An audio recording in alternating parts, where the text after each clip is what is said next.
It looks like Richard Petty Motorsports will still be with Chevy in 2022. The 2022 NASCAR schedule is targeted to be out by late August, and we're going to talk about the penalties for Alex Bowman and Chase Elliott with the engine issues. What's going on, guys? It's Daniel, and welcome back to our video. We got quite a few NASCAR stories discussed here today on the channel. Well, let's go and just jump straight into those very quickly. We're going to start off with Kyle Tilley, as he'll be racing for Lift Fast Motorsports for the Indy Road Course, driving the number 78 for BG McLeod Motorsports.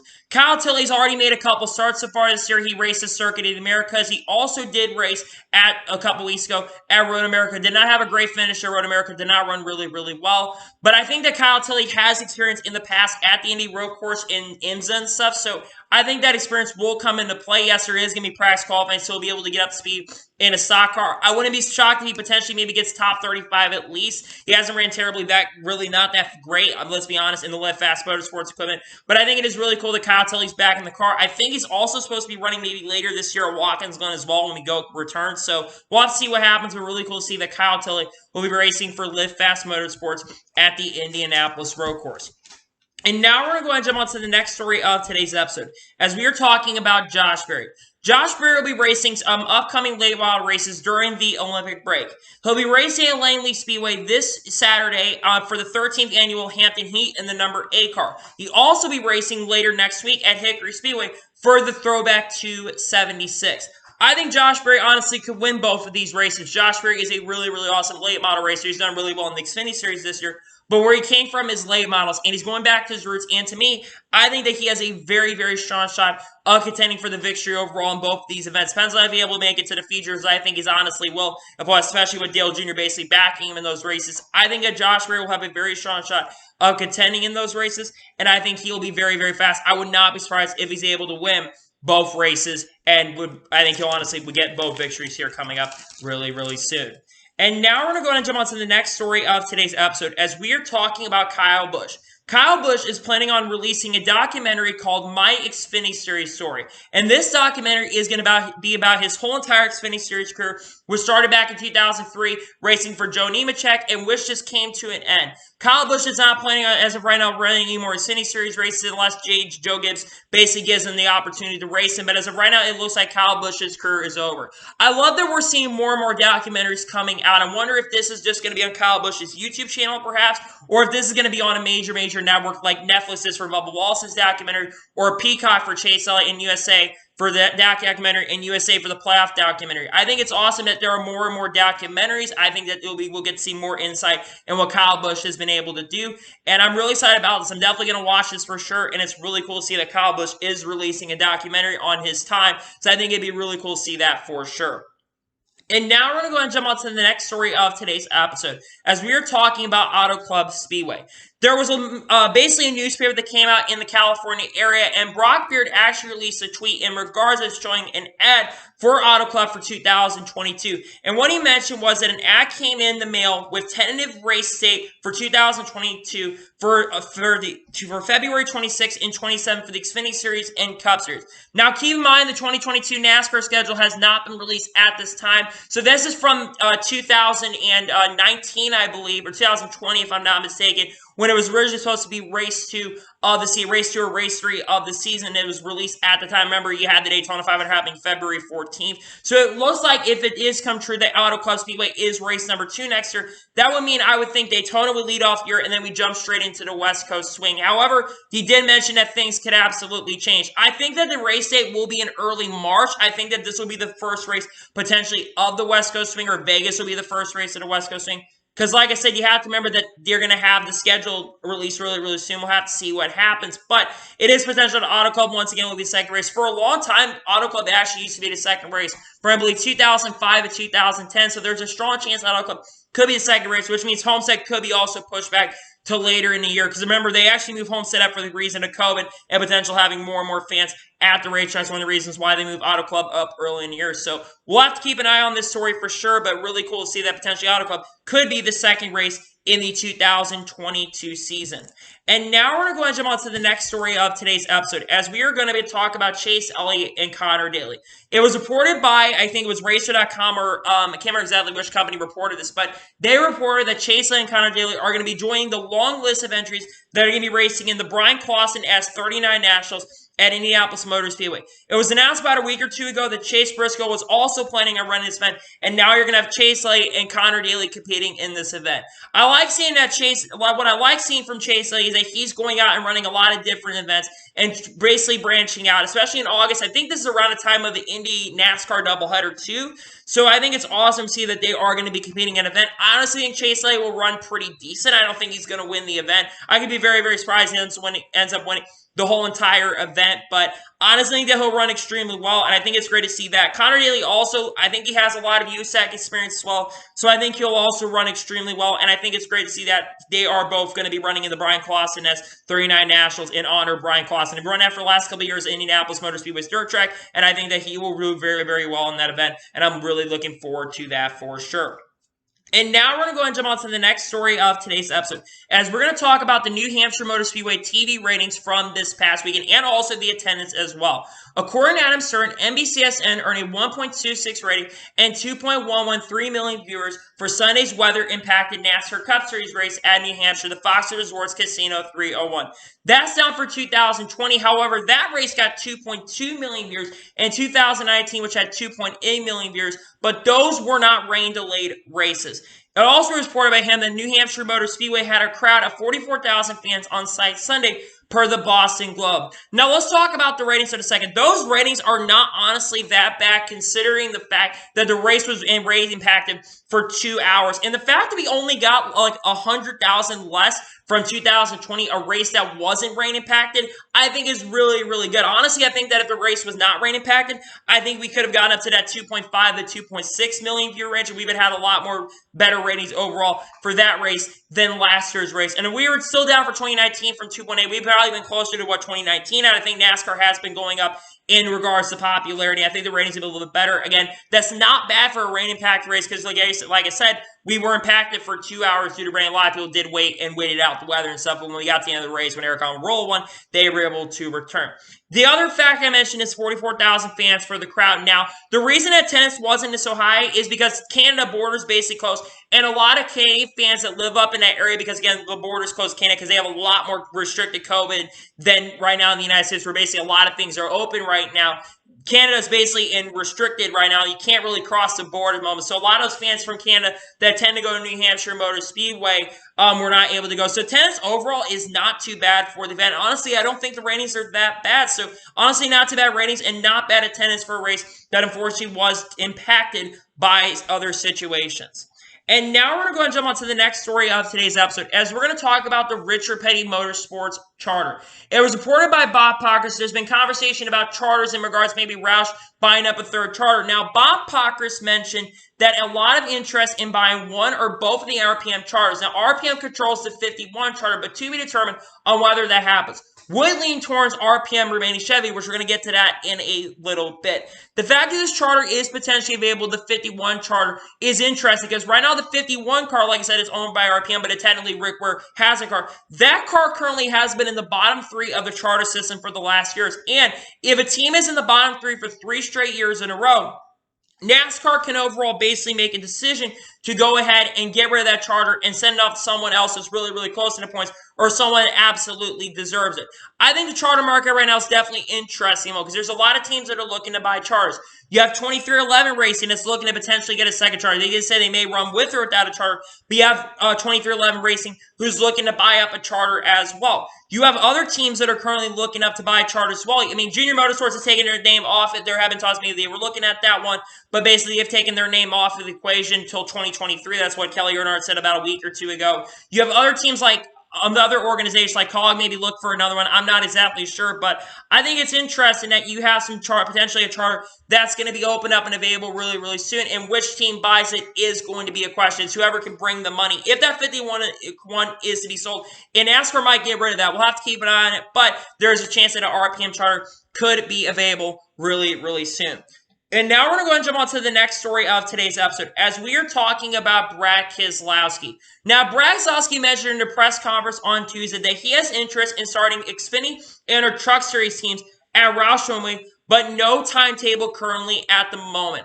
Brad Keselowski has been an owner that has owned a NASCAR Truck Series team. He owned a Truck Series team from about 2010 to 2017. His dad owned it for a long time. Then he took ownership around 2010 to 2011, if I'm not mistaken. So Brad Keselowski has had a Truck Series team in the past. But I think it's really good that Brad Keselowski is interested because we're going to talk about Roush, we're going to talk about Penske, and a little about their Xfinity Series program. But Roush has not been in the NASCAR Xfinity Series since 2018. Remember, they had the 60 car and the 16 car, and the 60 car was one of the reasons why they had so many crashes in that car and so many different drivers in that car. That's one of the reasons why they ended up shutting the Roush program down for Xfinity Series just to focus on the Cup Series. There is a very strong chance that's going to be back. Now, it does look like if they do, I wouldn't be surprised if it's just Brad Keselowski racing for Xfinity. Roush should probably back them up on that. But it also could start up a new development program for upcoming drivers and may go into the Roush. So Roush's development program could be starting up in the more foreseeable future, especially if they do eventually expand to a multiple car operation. You do have that potential going forward. Now, my question is, who could go to this team if this does come available? I think that it might not be next year. We see maybe 2023 long term. We see some drivers, some older drivers that don't have a footing, maybe go there perhaps, like a Matt DiBenedetto perhaps. I'm not exactly sure, but I think it's really awesome that Brad Keselowski is pretty much interested in bringing back the Xfinity Series program that overall has been absolutely excellent at points. And we'll have to keep an eye on it for sure, but it looks like Brad Keselowski's interested in bringing his Xfinity Series program back and Art Roush's Xfinity Series program back. And now we're going to go and jump on to the next story of today's episode as we are talking about Kyle Busch. The penalty reports came out, and there had been talk potentially that they were going to look into the situation for Kyle Busch bumping into the pace car after he was really, really mad at when he got crashed out due to rain. NASCAR made a really bad call, and they basically called their caution 1 or 2 laps too late, and Kyle Busch's car basically got destroyed, and he ran to the back of the pace car out of frustration, out of anger. Well, it was reported by Bob Pockets that there is going to be no penalty for Kyle Busch for tapping a pace car at Loudon Speedway. I think that this is absolutely the right call, and I think it's because NASCAR completely screwed up the call. Kyle Busch should have never been out of that race to begin with. They honestly should have. I mean, it's a really tough call, but at the same time, you can't penalize a driver for being frustrated because it's not his fault that his car got destroyed. No, it's NASCAR's fault for overall officiating a really bad race. So I'm really glad that NASCAR made the right call to not penalize him, and I think it's good to see that Kyle Busch is not getting a penalty for this because I would have been really, really frustrated and really upset if Kyle Busch was to not get a penalty, for this, because in my opinion, they did, because it's NASCAR's fault that they really, really screwed up on that front. So overall, like I said, I am very, very happy that there is no penalty coming for Kyle Busch, because if they would have given him a penalty, man, I would not have been a happy camper overall, and I think a lot of fans would have been frustrated too. And I saw some people saying, well, who should have gotten a penalty? Well, it's like, well, no, NASCAR completely screwed up and dropped the ball on that one. So I'm really glad that they are not penalizing Kyle Busch. It's a really good thing to see for sure. And now we're going to jump on to the first of 3 major stories of today's episode. We're going to start off with Chase Elliott and Alex Bowman. Now, it was reported yesterday that Chase Elliott and Alex Bowman have received L1 penalties for engine allocation infractions. Each driver will receive 25 points penalties, and crew chiefs Alan Gustafson and Greg Ives will have to pay $50,000 fines as well. Jeff Andrews, who's basically the president and competition director of the team, and Scott Maxim, who oversees one of the other guys who oversees the operation, if I'm not mistaken, has been suspended for 1 race and for the upcoming race at Watkins Glen. And the reason that this is the case is because of the seal block engine rule. Now, this rule does not have to go into effect. You don't have to run the same engine once or twice. But if the winner of the race, the previous race of this engine was run, so Chase's engine that ran at Road America, they have basically swapped that engine for Road America and given it to Alex Bowman. That was where the situation basically ended up happening. And because of that, NASCAR is basically a rule in NASCAR's book that you can't do that. You can't swap the engines with the seal block rules. You have to run a certain amount of races in the seal block rules, and you don't have to for the second time unless you win the race. And like I said, you can't do it a second time. You can't change that. And that's the reason. Now, I saw a lot of people basically saying that Hendrick Motorsports basically cheated in this situation. To me, I don't call this a cheating situation because in all honesty, it was just an honest mistake by Hendrick's part. And there was really no competition advantage for him because Chase kind of ran in the race. Hendrick kind of struggled in the event. Also ended up finishing 16th. So there was really no competition advantage overall. So I would not say that they were cheating. I just think overall it was an honest mistake by Chase Elliott and basically the president of the team and everyone at the Hendrick Motorsports said they're basically taking accountability. They're taking it on the chin. Unlike the situation with the simulators, I don't call this a cheating situation. I saw a lot of people saying that, and I think it wasn't a competitive advantage. If they're not getting a competitive advantage off of that, That's not a situation where I think they're cheating, in my opinion. But again, you got to be careful what you do because you're going to have people say overall that you're cheating. But in my personal opinion, they weren't cheating. It was just an honest mistake. But again, I personally don't think that. I mean, it is a penalty. It is what it is. It is a rule. But I don't think that overall it's a cheating situation. I think NASCAR did make the right call on this situation in the right front to maybe send out a penalty because I think, again, it's not my favorite rule they have. Again, I don't know what has changed in that rule. I guess they changed it over the last couple of years, but that's the rule they have currently in NASCAR. They basically swap engines, and that's one of the reasons why they were given the penalty. And now we're going to jump on to the next major story of today's episode, as we're going to talk about the 2022 NASCAR schedule. Someone had asked Bob Pockrass in regards to when the 2022 NASCAR schedule is expected to come out, and he responded saying that NASCAR is targeting late August to release the 2022 schedule. They said 4 to 6 weeks to potentially when the 2022 schedule is going to come out. I'm really glad that we might be getting a little bit of a timetable in regards to when the schedule is going to come out. Because last year, I think they released the schedule in either late September or late August too. I think it was late September. They actually released the 2021 NASCAR schedule. So it looks like the schedule is going to be released a little bit earlier. The question I have right now is what changes are they going to make? Are they going to add the Chicago Street Course to the 2022 NASCAR schedule?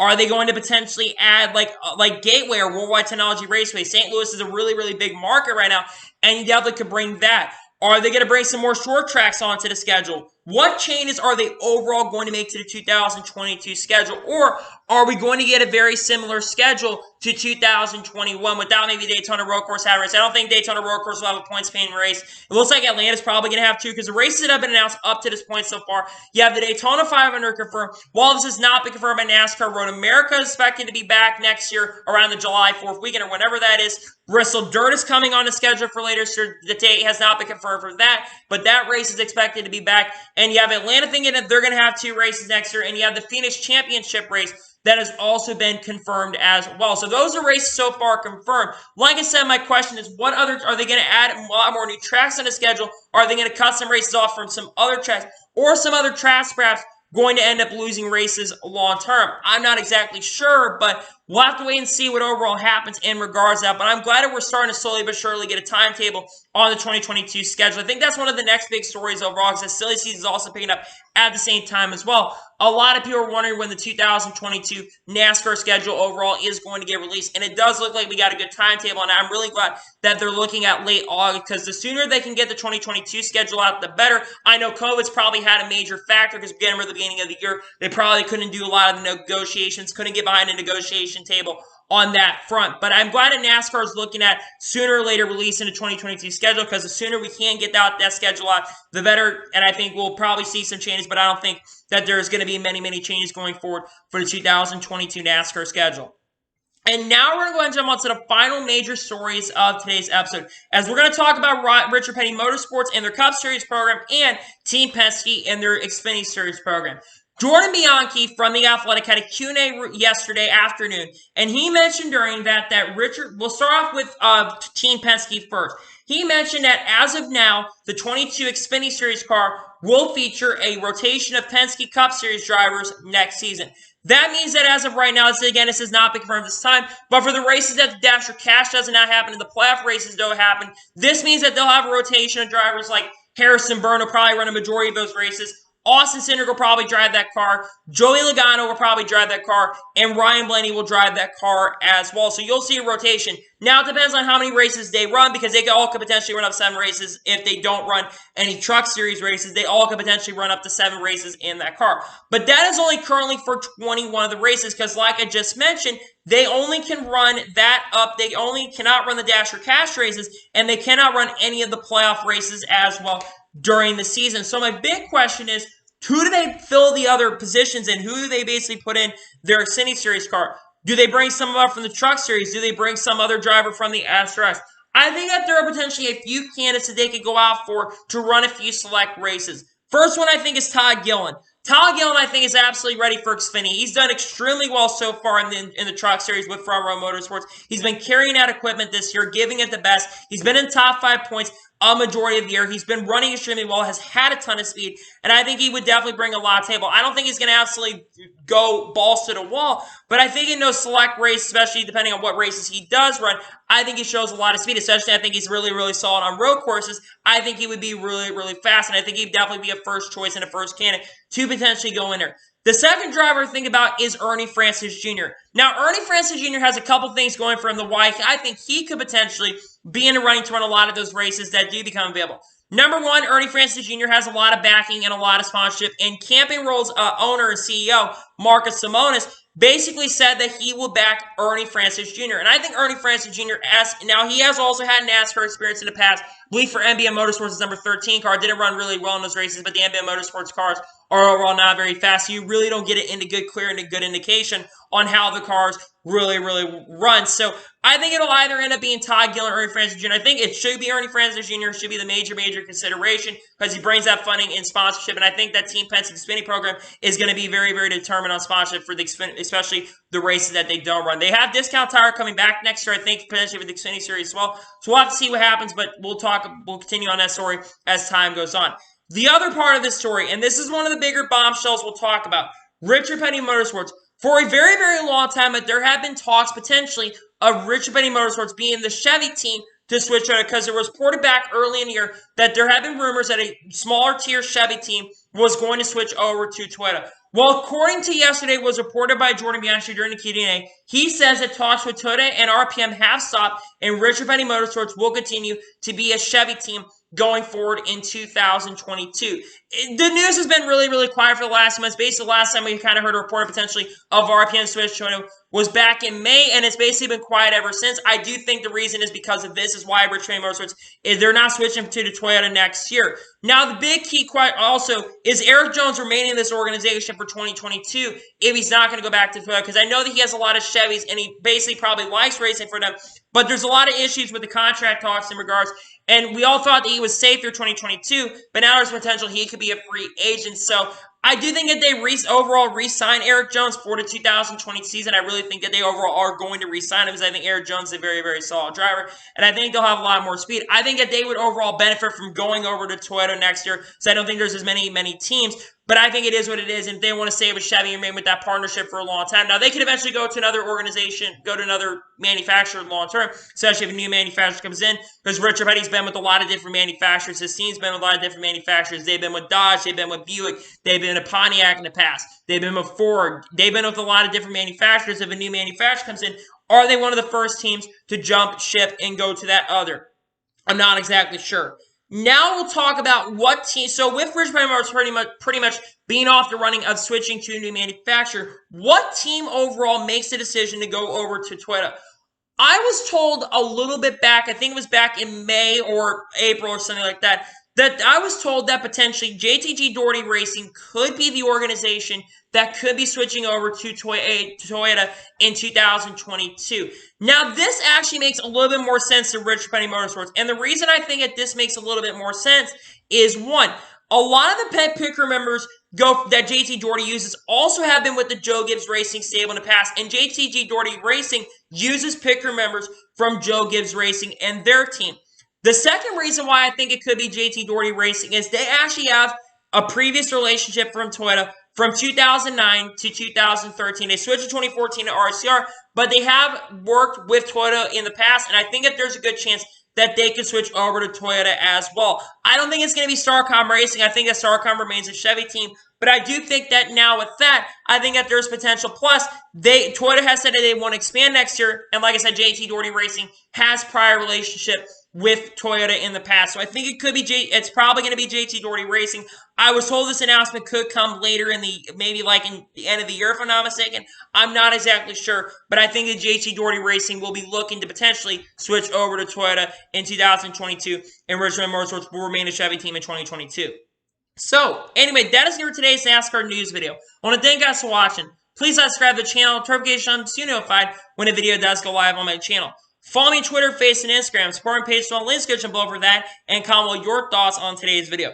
What are your thoughts about Richard Petty Motorsports potentially staying with Chevy? Let me know in the comments below. And what are your thoughts about 2022 NASCAR schedule expected late August? And what changes do you think that are going to come to that schedule? Let me know in the comments below. Tomorrow morning, I have a major video that is going to be coming out in regards to the future of this channel and content coming up and some major things that have been happening behind the scenes that I'm finally going to be able to share with you. Pay attention to my social media as well, as there are some things that you're going to be details that are going to be coming out on that as well. But expect that video tomorrow morning. But anyway, like I said, I want to thank you guys for watching today's video, and I'll see you guys next time for some more great and awesome NASCAR content. Take care, everybody.